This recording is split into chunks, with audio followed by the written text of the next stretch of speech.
Well, poor George Bailey. You know, if you guys have seen the movie before, then you're probably familiar with what George is actually going through at this point in the story. He's kind of in dire straits at this point. His uncle lost $8,000, which today would be worth about $170,000, so definitely not a small chunk. And he goes to the one guy he thinks can help him, but the guy who could be helping him instead decides to call the police on him. And Lionel Barrymore, the guy who's playing Mr. Potter, and although I think his eyebrows could probably get some credits too, because those are some pretty massive things there. But he says that terrible line to George right there I don't know if you noticed that in the clip, but he says, "George, you're worth more dead than alive." And to me, that's the most important conflict line in the entire story of It's a Wonderful Life. I don't know if you've done the math here, but George needs $8,000 and he's only got about $500 worth of equity.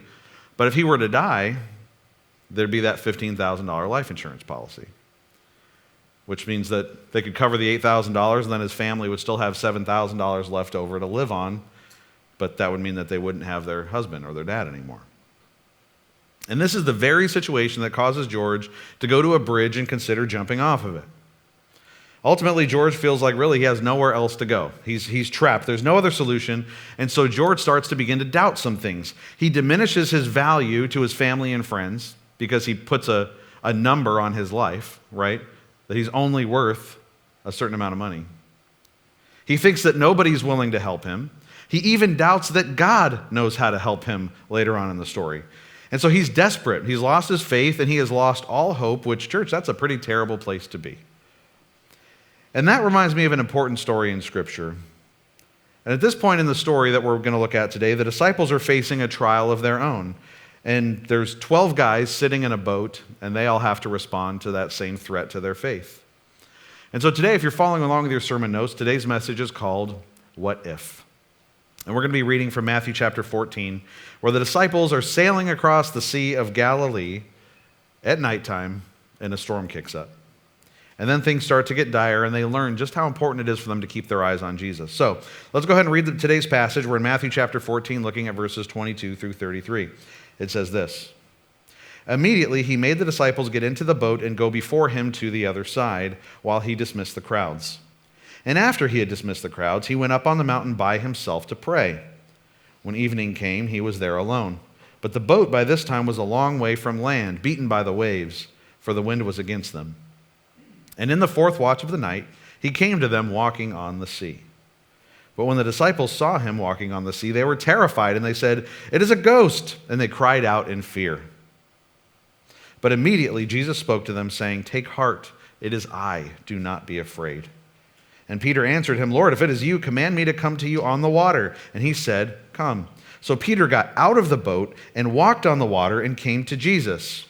But when he saw the wind, he was afraid, and beginning to sink, he cried out, 'Lord, save me.' Jesus immediately reached out his hand and took hold of him, saying to him, 'Oh, you of little faith, why did you doubt?' And when they got into the boat, the wind ceased. And those in the boat worshipped him, saying, 'Truly you are the Son of God.'"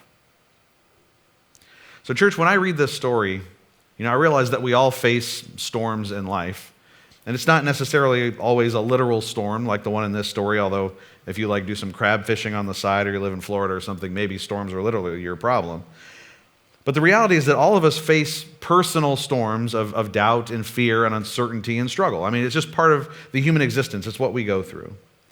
And just as the disciples were caught in the middle of this raging sea, sometimes we also find ourselves in situations where the wind and waves of life tend to threaten us and overwhelm us and threaten to take us out. And so in these moments when we face our trials and we face our struggles, the waters get choppy and the winds are strong, that's when we start to experience doubting God's presence and his power and even his promises to us. But then the question that Jesus asks Peter should also be asked of us in those moments afterwards, right? When we go through the trials and we start to struggle, when we're done with those trials and we look back, we should ask the same question that Jesus asked. "Oh, you of little faith, why did you doubt?"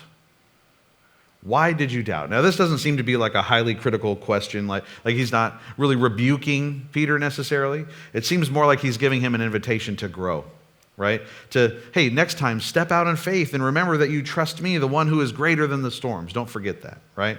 So what we're going to do is we're going to take a look at a couple of elements in this story, and we're going to look at the elements and break down what we can learn from each one. The first element we're going to look at is the storm, okay? Let's look at the storm itself. So this story begins with the disciples. They're in a boat. They're far from shore. They're caught in a violent storm. And Jesus goes off to pray by himself by the mountainside, right? Which honestly, just the fact that Jesus goes off by himself to pray, like that one passage, that one little sentence alone, I mean, that could be a whole sermon series just talking about how it's important to get away and to spend alone time with God. And that might even happen next year. But today we're going to be looking at the disciples and what they're doing at this time, right? And what happens is they're feeling alone, they're feeling isolated, they're by themselves, and this doubt starts to creep in, right? Now, we may not struggle with doubting God when things are looking good, right? When our life is going okay, we got no troubles, we might, our faith, my faith is totally solid in God. I don't have anything to worry about.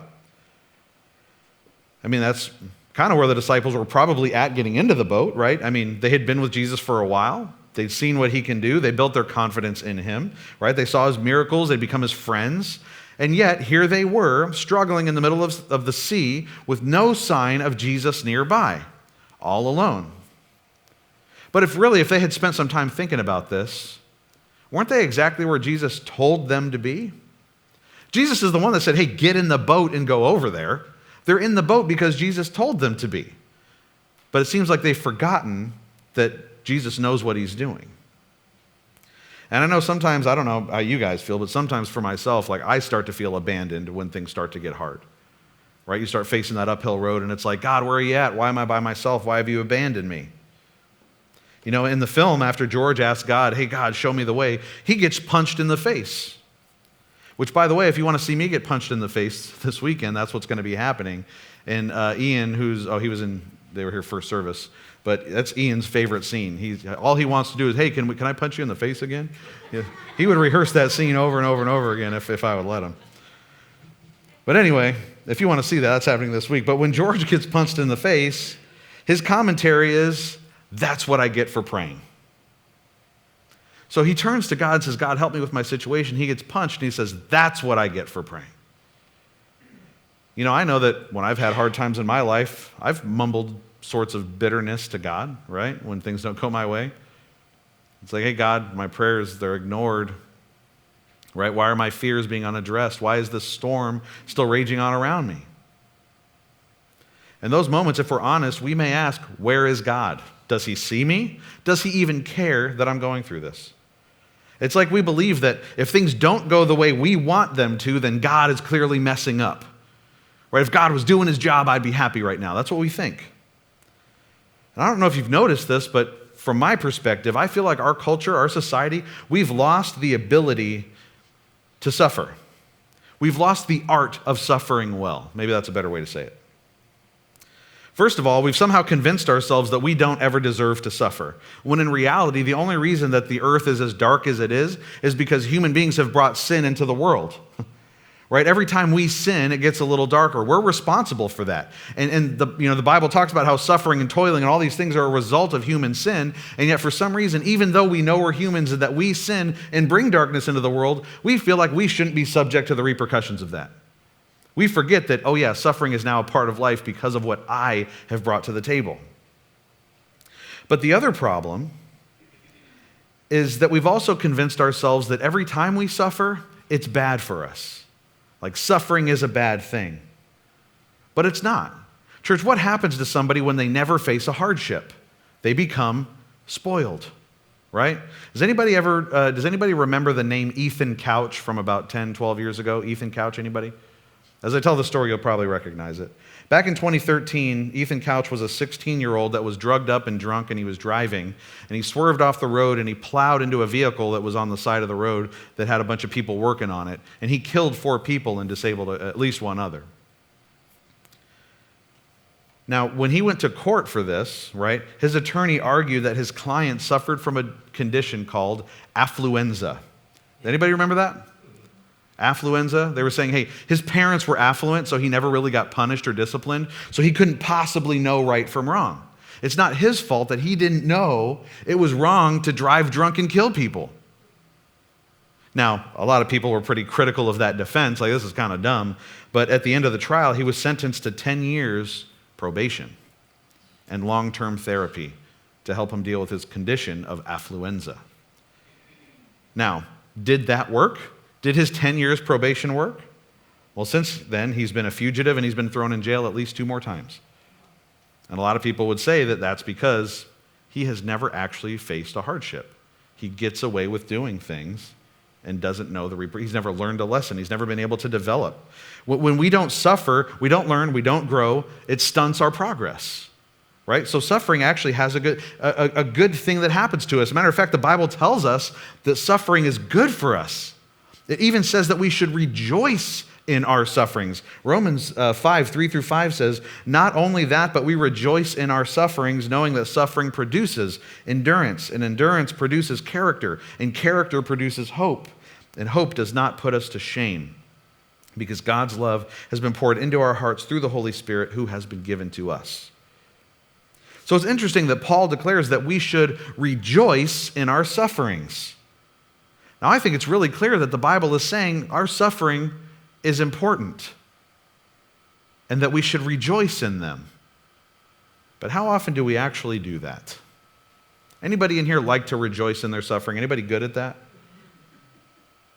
Well, here's your first fill in the blank, church, if you grab your Connect card on the way. And number 1, rejoicing in suffering is how we're called to live. For me, I think I've gotten really, really good at rejoicing after suffering.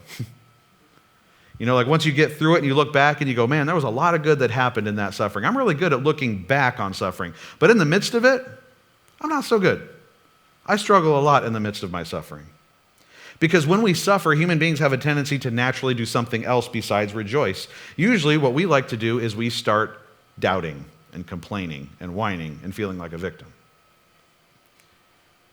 So what we do is we start to doubt. We wonder, is God even with me? Is God going to remember to provide for me? Has God remembered to save me? Is God even real? Because I'm having a hard time.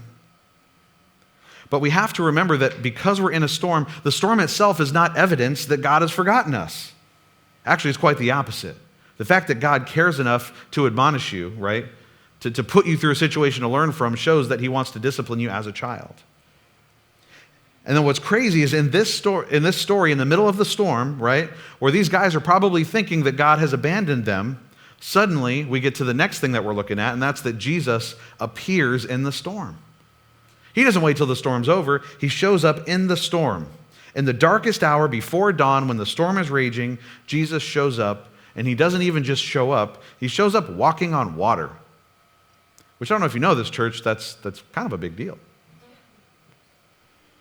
And when they see this, the disciples are, at first they're terrified. They think it's a ghost, right? But Jesus immediately speaks to them and doesn't let them stay in their fear. He says, take heart, it is I. Do not be afraid. And so the first lesson in overcoming this doubt is this, your next fill in the blank, number 2. Jesus is with us even in the storm. He didn't wait for the storm to pass before he revealed himself. He also doesn't tell us that the waves will never come. What he does is he promises that when they do come, he will be with us through them. See, his presence is that anchor that holds us steady even when everything else around us starts to seem uncertain. You know, every time something unexpected happens in this story, the disciples respond by freaking out, right? There's a storm. It's a ghost. I'm sinking, right? They're always afraid. They freak out when something happens in this story that's unexpected. And every time, the solution to that fear is Jesus is with them. And so the same thing applies to our lives. When our doubts start to arise because we're going through a storm, the truth is we have to remember that Jesus is near. He is with us. He has not abandoned us in our storm. He's walking towards you even if you can't see him clearly. And he calls out to you, it is I. Don't be afraid. And there's something kind of crazy about this, right? In this process, the disciples probably don't want anything to do with the storm, right? I mean, imagine they're sitting in the boat, the thing starts moving, and the storm's coming in. They're probably thinking, I don't want to go through that storm right now. I don't want that. But what's interesting is you have to wonder, how did they feel after the storm was over with? They were probably grateful. Right? Like, yeah, we didn't want the storm, but then it got here and we saw Jesus walk on water and he stopped and controlled the weather. Like, that was kind of cool. I'm glad I was there for that. Which should also be a lesson to us that once our storms in our life are done with, we should be able to look back on them and say, hey, that was actually pretty cool. When Tosh and I, when we were struggling in North Carolina, we were really ready to be done with that season. You might even say we were in a hurry to get out of it. But looking back, God did some wonderful things during that time period. And now, even though that season wasn't necessarily pleasurable, God did some wonderful things during that time period. And now I'm glad when I look back that thank you, God, for putting me through that. Because you prepared me for a lot of things. You enabled me to be able to do things in the future that I wouldn't have been able to done had you not taught me those lessons. And my only regret is that I didn't cling to God better during that time frame. That I was so consumed with getting through the time period that I didn't enjoy that God was working in me through the process. That's what I should have been doing. And so that brings us to the next thing. What does Peter do in the midst of this situation? We're going to look at Peter's bold step of faith. Now, it's not hard to open your Bible and find examples of Peter doing crazy stuff, right? He's a pretty bold kind of guy. He's just kind of gung-ho, shoot first, ask questions later. He's that kind of guy, okay? And basically, when he looks and he sees Jesus walking on the water, the first thing he does is he goes, hey, you're walking on the water. Let me come with. I want to go with you. Let me walk on the water too. Which really, I think is crazy that that's the first thing he thought about, right? How many of you, if you saw Jesus walking on water, would be like, hey, I want to go do that too? How many would be bold enough to ask that question? Not me. I'm not the person when it's like, hey, I'm a magician. I'm going to saw somebody in half. Do I have any volunteers? I'm not that guy that's going to go, oh, saw me, right? That's not me. I don't like volunteering for stuff. And Peter, he's like, put me out there. Let me walk on that water. Peter is that guy. He doesn't stay in the safety of the boat. He wants to join Jesus so that he can not only watch the miraculous, but he wants to experience it. And Jesus, when he hears this from Peter, he says, yeah, come on. Come on out. Because Jesus wasn't just here to put on a display and go home. He was here to say, follow me. And how can we do that if we don't go with him? Think about that moment. Peter, he's a fisherman, right? So I would imagine he knows a couple of things about the sea. I'm pretty sure he knows when you put your foot over the side of the boat, it's going to go into the water, right? You're not going to stand on it. I'm pretty sure he understood that. And yet, in this moment, his faith overcomes his fear. He trusts Jesus' word and he steps out of the boat. And I always wonder, what would that have felt like to walk on water? You ever think about that? Like, what would it feel like to actually walk on water? Like, does it just turn to ice under your feet and you're like, you know what I mean? Like just walking on it? Or does it feel like jelly? Or like, do the waves just kind of stop around you? Or do you have to kind of go with the waves? Or what is it like to walk on water? And the crazy thing is, I will most likely never know. But Peter does, because he was willing to step out in faith and do what Jesus was doing. Here's what you need to know, church. Your third fill in the blank. Life is better when we step out in faith. And I wonder how many amazing things I've missed out, being a part of in my life because I've chosen to be a member of the audience rather than participating in what's going on. Life is better when you step out and be a part of what God is doing. And most people just want to sit in the boat and watch. But church, I encourage you, get out of the boat. Get out of the boat, step out, see what Jesus can do if you let him take the lead and you follow him.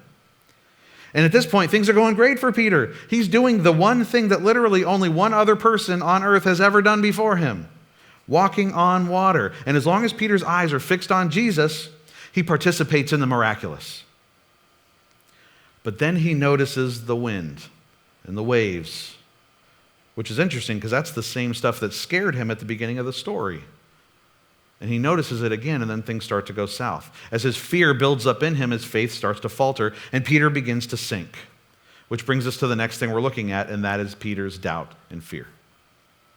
And it's like, man, I understand Peter's mindset here. I know what it's like to feel like you're doing good, you're following God, amazing things are being done, but then your focus shifts and you start to worry about the circumstances, and then your faith starts to falter. And as that fear overtook him and doubt flooded into his heart, he starts to lose it. He was doing so great, and then he starts to lose it. But at least Peter had the wherewithal to do the best thing he could in that moment, right? I mean, he could have just tried to like white knuckle it as he was sinking, right? Like my feet are going, but maybe my hands can push me up, or try to claw back into the boat or something. He could have done something like that, but instead Peter is really smart and he says, Lord, save me, which is what all of us should do when we're sinking. He says, Lord, save me, which is a good move. And Jesus immediately reaches out and grabs him and pulls him back up, which tells us this, your fourth fill in the blank, church. When we doubt, Jesus is ready to rescue us. Jesus doesn't want to just let us drown in our fear and our uncertainty. See, church, even though we're doubting, that doesn't mean we're abandoned. You know, we might stumble, but the truth is Jesus is there. He's ready to pull us back up in that moment that we cry out in faith. Even if it's in the midst of our doubt, he will respond with grace to us and he will pull us out again. And then Jesus asks Peter this very powerful question, and this is the next thing that we're looking at. It's this statement. He says, you of little faith. And then he asks, why did you doubt? And again, this is more of a tender rebuke than, it's not really a harsh condemnation. Jesus isn't calling Peter out because he doubted, but he's calling Peter to something greater. Like, Peter, process this for a second. Right? What just happened? What was it that changed that made you doubt? He says, look at the situation. The storm is there, but it's been there the whole time. When you first set foot out of the boat and started walking on water, that storm was still going. That hasn't changed. What did change? You. What you were looking at. That's what changed when you started to sink. Circumstances don't really change your faith, but what you do with your faith in the midst of those circumstances, that's what changes things. And here's the reality, church. Here's your fifth fill in the blank. Doubt tries to become a barrier between us and Jesus. The key is not to focus on the storm, but instead focus on the Savior. To remember that, hey, I'm okay. Even though everything around me is not fun right now, I'm okay because Jesus is right there. And then that brings us to the one final component here of the story, and that's the calm that takes place after the storm. So Jesus pulls up Peter and pulls him back into the boat with him, and right then at that moment, as soon as they step foot in the boat, boom, the weather changes. That storm just takes off, just speeds away. Which, imagine being a disciple for a second, right?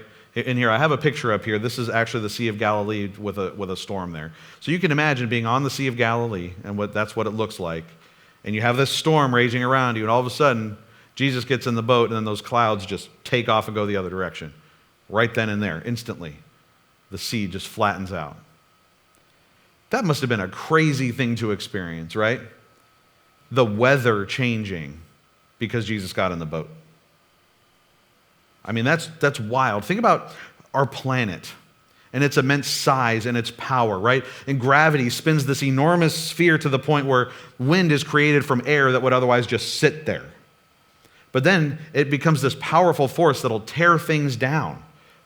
We have this water that so much of it evaporates and comes pouring down on us that it causes floods and it kills people, right? The Sea of Galilee at its deepest point is 141 feet deep at its deepest point. Now, I don't know about you, church. Anybody in here, are you afraid of dark water? Man, sometimes like when I've been on a cruise or something, I'll go out on the deck and just look down at the water at night just to freak myself out. It's like, what is down there? There's so much space for so many creepy things to be down. I don't like not knowing what's under me in the water. Okay, I don't like it. So these guys are in the middle of the Sea of Galilee. There's 141 feet underneath them potentially. That's a lot of room for scary business. And no matter what, if you sink, you're going to drown. Doesn't matter what's under there, right? And the crazy thing is with this force of water, the amount of water it coming down in the wind, and it's ready to just tear their little boat apart, and all this crazy, immense force of the planet and nature coming down on them in one moment, even with all that power, Jesus stops it when he gets in the boat. What does that say about his power? And then what does that also tell us about our lives when the storms come in and we think, oh no, I know that Jesus can control the weather. I get that. He can walk on water. Yeah, but my situation, way bigger than that. Think about the audacity of that. Thinking that our situation is the one that Jesus is going to go, wow, you really messed up. I can't even fix that. Well, no. He has so much power that when the disciples see what he does, they have no choice but to fall down and worship him and say, truly, you are the Son of God. What else are they going to say? What else are they going to do? And so this storm that once caused this wild doubt and fear, it fades in the presence of the one who is always greater than our storms. That storm was scary, but it is nothing in comparison to the power of Jesus. And that brings us to our last fill in the blank, church. Storms remind us of who is in control. You know, for me, one of the best ways that I've had to understand how God loves me is by watching my dog, Betty. Okay, this is a picture of my dog, Betty, here. She's a sweetheart. I don't know if you can see her tongue hanging out up there in that picture. But anyway, my dog is probably the most spoiled dog you'll ever meet.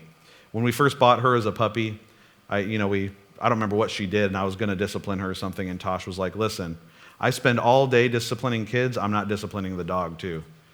And so she's never been disciplined, ever. She doesn't even know what that means. She gets what she wants when she wants it. And honestly, I don't care. I know it's horrible parenting. I wouldn't recommend that anywhere else, but that dog gets what she wants. And so you can see in that picture, so like she's on that white blanket there, right? That's her heating pad, right, on the couch. She knows where all of the heat sources are in the house, and she has plenty of her own. That is the first thing that gets turned on every morning. She goes there and she gets warmed up. And the next picture, that's the staircase that I built for her. So she can run up the stairs and look out the window, because we live in the basement now. And so she can look out the basement window and bark at the other dogs because, like I said, spoiled, right? And up at the top of those stairs is, guess what? A heating pad. So she is always warm. She doesn't even know what it feels like to dip below 70 degrees, right? Like, she's always comfortable, okay? So this dog is spoiled, and she loves us, and we love her. And when we go on car trips, sometimes she'll be sitting in the car, and we have a little bed in the middle of the center console that she sits on so she can see out the window, because she's Betty. And we're like, a lot of times when we're on a long trip, we'll pull over at a gas station or whatever, and Tosh will get out to go to the bathroom, okay? And inevitably, as soon as Tosh gets out and shuts the door, the dog freaks out, right? Yelping and crying and running back and forth and smearing her boogers on the window and scratching at the glass trying to get out and doing everything she can because, oh my gosh, my mom has left me for good this time. I know it. She's never coming back. That's what's going on in her little puppy brain, right? Tosh is never coming back in the car. And what drives me nuts about this is, first of all, I love her more than Tosh, and she's all paranoid about Tosh. She loves Tosh more than me, which I don't understand. So that's frustrating, number one. But number two, the other thing that's frustrating is it's like she has come back to the car thousands of times. Never once has your mother left you for more than 5 minutes to go to the bathroom or whatever, right? Why do you think this is going to be the time that she abandons you for good? Why do you think that? It's frustrating. But then I look at myself in the way that I am with God. And I'm like, how many times does God have to come back for me before I'll finally say, oh, I trust you, Lord. I know you're not going to abandon me this time. Why is it that every time in my heart that I feel like God is far away, my first thought is he's never coming back for me? Just being honest with you. It's a struggle. And then I look at myself and I'm like, Dan, you are ridiculous. This is God you're talking about. He has never abandoned you. He has never failed, ever. Why is this the time that you think he's going to? And so when I look at my dog, I see myself in her. I'm not any better than a stupid animal because sometimes I struggle trusting God. And the reality is this, church, that I hate to admit it, but doubt is just a part of the human journey. Doubt is something that all of us are going to struggle with at one point or another. But the great thing is doubt doesn't have to be the end of our journey. When Jesus invites us to step out in faith, even as the storm is raging on, he invites us to instead just keep our eyes fixed on him instead of focusing on the storm. And we can cry out to him when we start to feel ourselves sinking, because we cannot forget that Jesus is with us in the midst of the storm. He's walking towards us. He's reaching out. He wants to save us. Even when doubt threatens to overwhelm us, his hand is always extended to lift us up. And we cannot forget that, church. And so I encourage all of us, don't be a people of little faith, but be a people who have decided to trust in the one who has power over the wind and over the waves. And so when that storm passes, may we also then be like the disciples to look up at God and declare, truly you are the Son of God.